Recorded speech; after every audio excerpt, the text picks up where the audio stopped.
Hi guys, good morning. Welcome po sa ating MCPH collection. Ayan. So today's video po ay i-share ko po sa inyo kung ano nga ba yung ETAP program. So yung ETAP program ay isang programa ng CHED na pumasa na po sa ikatlong pagbasa ng Senate Bill. May Senate Bill tayo dito, 2568, number 2568. At nag-okay po ito nung September 16, 2024. Ayan, ang sponsor po ng bill ay si Senate Joel Villanueva at Senador Chis Escudero. Ayun. So, alam nyo ba na sa programang ito, yung inyong skills or yung inyong naging trabaho sa loob lang ng 5 taon ay pwedeng maging degree. So, napanood nyo na po ba yun? Kasi ako, napanood ko lang po yan last March or last April sa TikTok at saka sa TV. So ako naging curious lang po ako kung paano nga ba yun naging equivalency.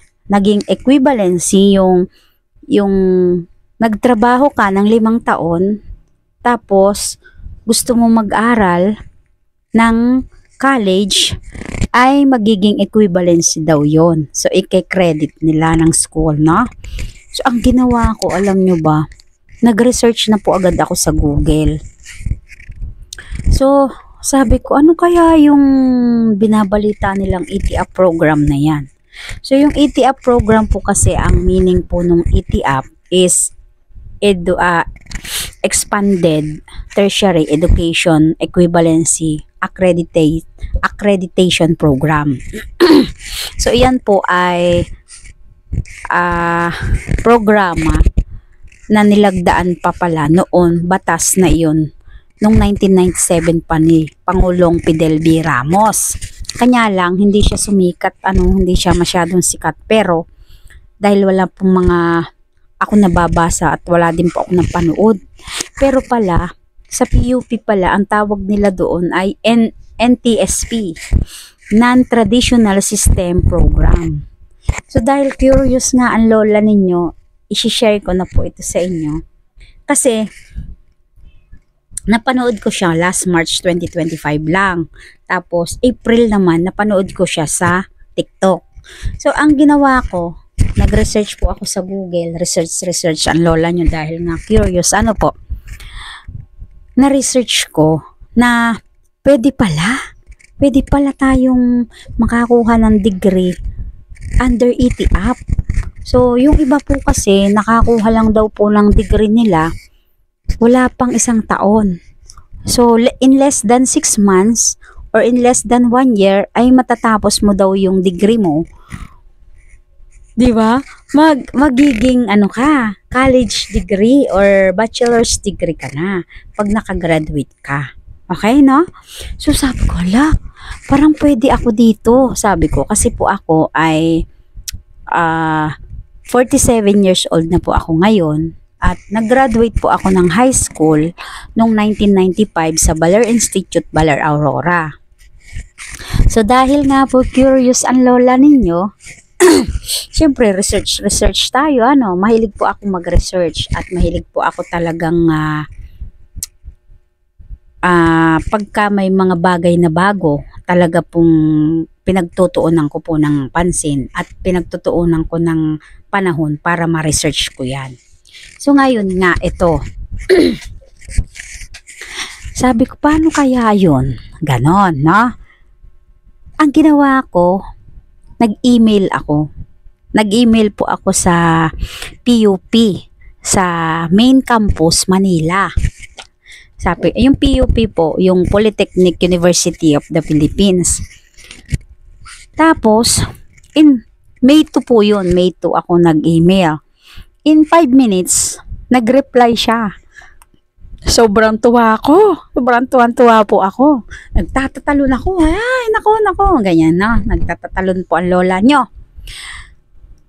Tapos, alam nyo ba, pagkabasa ko, sabi niya, thank you for interesting ganito, sabi niya.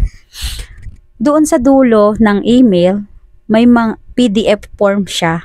Nakalagay doon yung student form ng ETAP. At tapos mayroon silang ETAP link doon. At tapos mayroon silang instructions at listahan ng mga kailangan mo. So, ako naman, dahil alam nyo, halos kompleto naman po ako kasi since nag-graduate po ako ng high school, hindi ho ako tumigil mangarap. Hindi ho ako tumigil mangarap na someday ay magkakagraduate din ako ng college. Ganon, no? So, kasi ako nga po ay high school graduate lamang. Alam nyo ba, natuwa ako kasi yung mga kailangan niya, nandun na sa folder ko. O, di ba? Parang inadyala Diyos, di ba? Inadyala pagkakataon, binigyan tayo ng oportunidad. Eh, pagbasa ko doon sa mga requirements, ang nakalagay doon sa requirements niya, intent of letter, isa, tapos 3 recommendation letter, at tapos curriculum vitae or yung resume, yung mga seminar certificate mo kung nag-aral ka ng non-formal education, like for example sa ano nga yan, TESDA or anything na mga pinag-aralan mo, trainings and seminars. Tapos ang kailangan ay PSA ng pagbabae po, marriage contract, at saka ano na nga ito, birth certificate. So, ayun nga, tuloy tayo. Nasa mga requirements tayo, ano, na naputol po. Excuse me. So, yun. So, yung mga curriculum vitae ko, tapos yung mga PSA, at tapos po yung magpiprint po kayo ng ETAP form, at magpiprint din po kayo ng kanilang mga student form. Yon. So, ganun nga po ang nangyari. Humingi din po ako ng barangay clearance, NBI, at tapos ano pa nga ba? Basta lahat po ng nag-xerox din po ako ng DTI ko, ng ITR, ng business permit, ng BIR permit ko. So, lahat po ng mga posible ay sinerox ko po. Kasi nga po nagbi-business po ako ngayon. So, ang ginawa ko po ay nagbigay po ako ng mga yon. So, halos lahat ng kakailanganin nila, binigay ko. Yon. So, walang masyadong kahirap-hirap kasi may mga instruction naman doon. Sunod-sunod po yon, na-prepare ko po lahat. So, nung pagpunta ko po doon sa school, nung May 28, ay nagkulang ako ng 2 recommendation letter. So, ang alam ko po kasi sa dating work lang ay ang pwede. Nung pala, pwede pala yung galing sa teachers nung high school. So, yun nga, anong nangyari? Pag uwi ko dito, sabi ko, chinat ko lahat ng mga teachers ko nung high school na kachat namin. So, ang nagbigay po sa akin ay 2. Tapos, binigyan din ako ng recommendation letter nung trabaho ko dahil nagtatrabaho po ako sa online, work from home, ay marami naman tayong naging work experience. So, ang ginawa ko po doon, mga lahat po ng work experience ko, pinrint ko po lahat yun. Lahat po yun, pati po, including po doon sa mga dati kong trabaho dito sa Pilipinas, may mga COA ako, sinerox ko po lahat yun. Tapos, nilagay ko po lahat yun sa aking curriculum vitae. So, yun nga yung nangyari. Tapos, pinasa ko na doon. And then, pag-check ng admin office, kumpleto naman daw po yung aking requirements. So, ang ginawa nila, magbayad ka na ng assessment fee mo ma'am, sabi niya. So yung assessment fee po natin sa PUP po ay 3,200. Sa bachelor's degree po yun. Pero nag-iiba-iba po yun. Depende po sa kanilang patakaran. Pero sa akin, ang nangyari po sa ngayon lang po yun, no?